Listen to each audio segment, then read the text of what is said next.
Chris Brophy, musically obsessed. Chris Brophy, musically obsessed with vinyl CDs and cassettes. Chris Brophy, musically obsessed. Oh yeah! Hello everybody. I just saw a post from Roberts on my turntable that the lead singer from Iron Butterfly, Doug Ingle, passed away a couple days, May 24th of this year, 2024. He was 78 years old. So Robert, thank you for bringing that to my attention. Iron Butterfly is one of my favorite bands, so I had to make a video about not only Doug Ingle, but Iron Butterfly, because Iron Butterfly gets remembered for one song, In-A-Gadda-Da-Vida, and it's a great song. Slayer even covered it.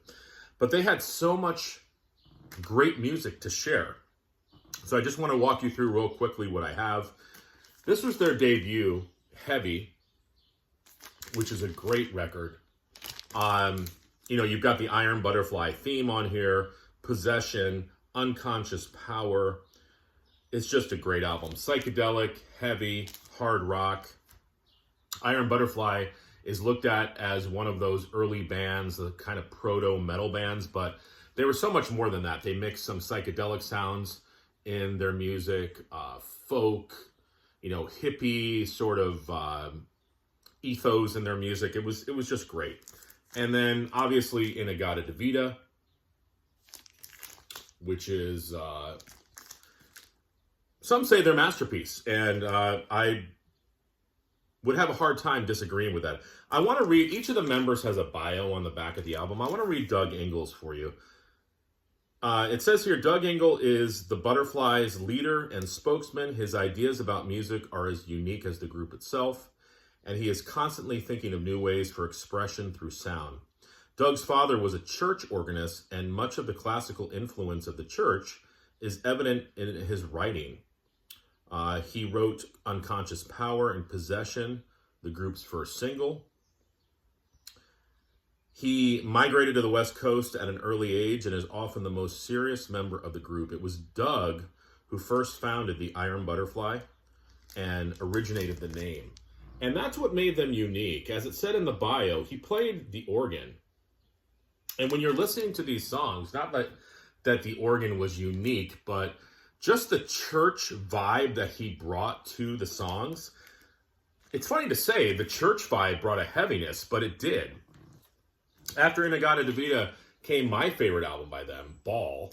This is just a phenomenal, heavy, psychedelic, hard rock, proto-metal album. They had a live record, check that cover out, where they do a blistering 19-minute version of In-A-Gadda-Da-Vida on side 2. We got this on CD. This was the last album to feature Doug Ingle on vocals, Metamorphosis. Am I saying that right? Yes.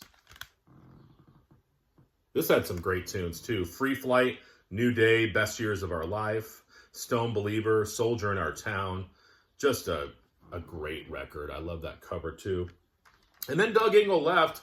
Iron Butterfly made a couple more albums with the guitarist Eric Braun on vocals. They made 2 records, Scorching Beauty and Sun and Steel, and I have it on a twofer here.